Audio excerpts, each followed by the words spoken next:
দেখা যায় অনেক সময় মাছ মাংস খেয়ে একঘেয়েমি চলে আসে, বা অনেক সময় দেখা যায় যে বাসায় কোনো সবজি থাকে না। তো তখন আপনারা চাইলে ডিমের এই সহজ রেসিপিটা বানিয়ে ফেলতে পারেন।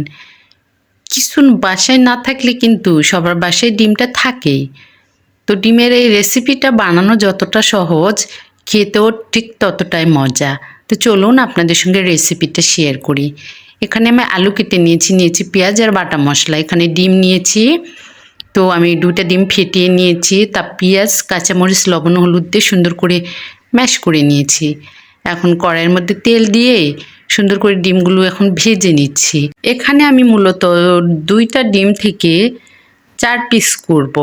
আপনার চাইলে 3 পিস, 4 পিস, 5 পিসও করতে পারেন। তো 2টা ডিম থেকে 4 পিস করলে অনায়াসে 4 জন মানুষ খেতে পারবে। তো এই যে আমি ডিমগুলো সুন্দর করে ভেজে নিচ্ছি এভাবে। 2টা ভেজে তুলে নিয়েছি, আবারও 2টা দিয়ে দিলাম। দেওয়ার পর ডিমগুলো একটু সুন্দর করে ভেজে নিচ্ছি।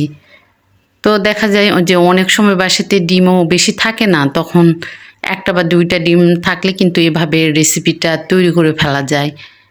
তো আমার ডিমগুলো ভাজা হয়ে গেছে। কড়াইয়ের মধ্যে দিয়ে দিলাম তেজপাতা, পেঁয়াজ, দিয়ে দিলাম একটা সাদা এলাচ। তো তারপর দিয়ে দিলাম জিরার একটু ফোড়ন। তারপর পেঁয়াজটা ভাজা হয়ে গেলে কেটে রাখা আলুগুলো দিয়ে দিলাম। কেটে রাখা আলুটা দেওয়ার পর এর মধ্যে পরিমাণ মতো লবণ আর হলুদ দিয়ে দিব। তো লবণ আর হলুদ দেওয়ার পর আলুটা একটু সুন্দর করে ভেজে নিব। আলুটা একটু ভাজা হয়ে গেলে এর মধ্যে দিয়ে দিব রেগুলার যে মশলাগুলো। দিয়ে দিলাম জিরার গুঁড়া, তারপরে দিয়ে দিব এখন মরিচের গুঁড়া, তারপর দিয়ে দিলাম আদা রসুনের পেস্ট। এই তরকারিটা বানাতে গেলে তেমন কোনো ভেজাল নেই, খুব সহজভাবে তরকারিটা বানানো যায়। তো সব মশলা দেওয়ার পর আমি পরিমাণ মতো একটু পানি দিয়ে দিয়েছি। দিয়ে তরকারিটা এখন ঢাকনা দিয়ে ঢেকে সুন্দর করে কষিয়ে নিব। তো ঢাকনা উঠিয়ে এখন সুন্দর করে কষিয়ে নিলাম। কষানো হয়ে গেলে এর মধ্যে দিয়ে দিলাম পরিমাণ মতো পানি।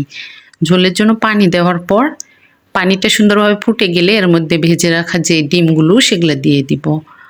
তো দেখেন তরকারিটা দেখতে কতটা কিন্তু সুন্দর লাগতেছে। তো ডিমগুলো দেওয়ার পর একটু সুন্দরভাবে ঝোলটা ফুটে গেলে ডিমগুলো আবার এক পাশ থেকে ঘুরিয়ে আরেক পাশ করে দিব। আপনারা না চাইলে নাও দিতে পারেন। তো আমি একটু ডিমগুলো এপাশ থেকে ওপাশ ঘুরিয়ে দিলাম। তো এরকমভাবে ডিমের এই তরকারিটা রান্না করলে দেখা যায় যে তরকারির মধ্যে যখন ডিমগুলো দেওয়া হয় ডিমগুলো অনেক ফুলকো ফুলকো হয়ে যায়। তো এই যে তরকারিটা আমার হয়ে গেছে, দেখেন দেখতে কতটা সুন্দর লাগতেছে। তো আপনারাও চাইলে খুব সহজভাবে ডিমের এই রেসিপিটা তৈরি করতে পারেন। তো আজকের রেসিপিটা আমার সবার কেমন লেগেছে জানাবেন। ভালো লাগলে লাইক, কমেন্ট, শেয়ার দিয়ে সবাই পাশে থাকবেন। Tata, bye bye.